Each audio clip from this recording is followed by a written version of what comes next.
ஐயா, மறுகட்டமைப்பு திட்டம் இப்போது 6வது ஆண்டில் அடியெடுத்து வைத்துள்ளது. மறுகட்டமைப்பு திட்டம் எப்போது தொடங்கும் ஐயா? சுமார் 14 அடுக்குமாடி குடியிருப்புகளின் பிளிந்த் ஏரிய விற்பனை பத்திரத்தில் சுமார் 20 அடி குறைவாக பதிவு செய்யப்பட்டுள்ளது. மறு அளவீட்டிற்குப் பிறகு மறுகட்டமைப்பு திட்டத்தை முடிவு செய்யலாம். நன்றி ஐயா. இந்த 20 சதுர அடி பற்றாக்குறை TNHக்கு தெரிவிக்கப்பட்டதா?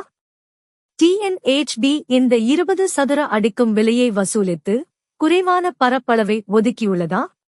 ஒதுக்கப்பட்ட பரப்பளவில் பற்றாக்குறை இருப்பதாக TNHக்கு அறிவிக்கப்படவில்லை. நன்றி ஐயா. அளவீட்டில் உள்ள மாறுபாடு குறித்து சென்னை கார்ப்பரேஷனுக்கு தகவல் தெரிவிக்கப்பட்டு வரி அறிவிப்பில் பதிவு செய்யப்பட்டுள்ளதா? இல்லை. அளவீட்டில் உள்ள மாறுபாடு குறித்து சென்னை கார்ப்பரேஷனுக்கு அறிவிக்கப்படவில்லை. விற்பனை பத்திரத்தில் உள்ள அளவீட்டின்படி வரி செலுத்தப்படுகிறது. மறு அளவீடுகளில் சிறிதளவு மாற்றம் இருந்தால் அது பதிவுகளிலும் சென்னை மாநகராட்சியிலும் பதிவு செய்யப்படுமா? இல்லை. இது பிரைட் அளவை மறு ஒதுக்கீடு செய்வதற்கு மட்டுமே பயன்படுத்தப்படும். ஐயா, பல அடுக்குமாடி குடியிருப்புகளின் கூரையின் சில பகுதிகள் இடிந்து விழுந்துவிட்டன. இது நமது குழுவில் உள்ள வாட்ஸ்ஆப்பில் பதிவிடப்பட்டுள்ளது. சுமார் 14 அடுக்குமாடி குடியிருப்புகளின் பிளிந்த் ஏரிய விற்பனை பத்திரத்தில் சுமார் 20 அடி குறைவாக பதிவு செய்யப்பட்டுள்ளது. மறு அளவீட்டிற்குப் பிறகு இது பரிசீலனைக்கு எடுத்துக் கொள்ளப்படும். அளவிடப்பட்ட பகுதி விற்பனை பத்திர அளவீடுகளிலிருந்து வேறுபட்டால் அது ஜாயிண்ட் பத்தா, CMDA மற்றும் VRA ஆவணங்களில் பதிவு செய்யப்படும் என்பதை ஏதேனும் கட்டுமான நிறுவனம் உறுதிப்படுத்தியுள்ளதா? இது குறித்து கட்டுமான நிறுவனத்துடன் விவாதிக்கப்படவில்லை. மறு அளவீட்டிற்குப் பிறகு இது பரிசீலனைக்கு எடுத்துக் கொள்ளப்படும். மேல் தளங்களில் வசிக்கும் பலர் லிஃப்ட் போன்ற வசதிகள் இல்லாமல் சிரமத்தை எதிர்கொள்கின்றனர். அடுக்குமாடி குடியிருப்புகள் மீண்டும் அளவிடப்பட்டு கூடுதல் பகுதி அறிவிக்கப்படும் வரை காத்திருங்கள். ரீடெவலப்ட் பிளாட்டின் வாடகை தற்போதைய வாடகையுடன் ஒப்பிடும்போது கிட்டத்தட்ட இரட்டிப்பாக இருக்கும். பிளாட்கள் மீண்டும் அளவிடப்பட்டு கூடுதல் பகுதி அறிவிக்கப்படும் வரை காத்திருங்கள். மழைக்காலம் விரைவில் தொடங்கும். அடுக்குமாடி குடியிருப்புகள் மீண்டும் அளவிடப்பட்டு கூடுதல் பகுதி அறிவிக்கப்படும் வரை காத்திருங்கள்.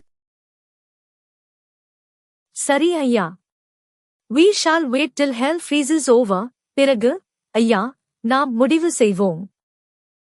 Let's wait in harmony till then, and let's continue to express our sympathies to those who suffer endlessly. Reorganization of Rebuilding Committee was requested for in the AGM dated 20th April 2025.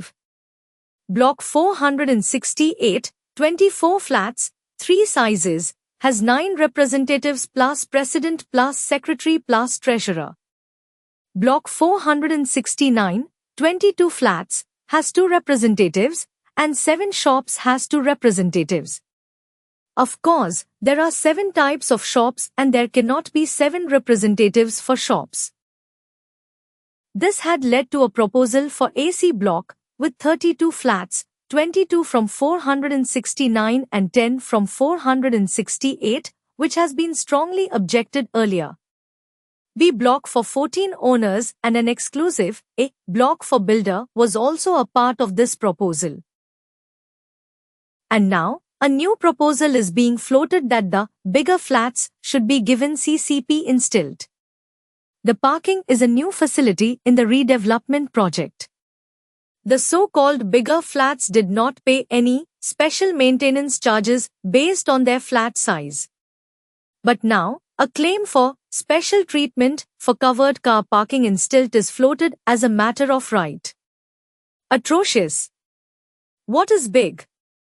8 flats are having an area of about 100 SFT and another 6 flats have about 200 SFT. What is special in this? Block 469. 786, that's the flat size. Out of the 22 flat owners, only 6 owners have to give consent. That is, only 27% owners have to give in consent. Block 468.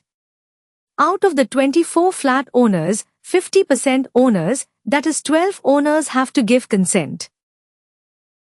Out of the 12 flat owners who have to give consent, 6 owners have the slightly big flats.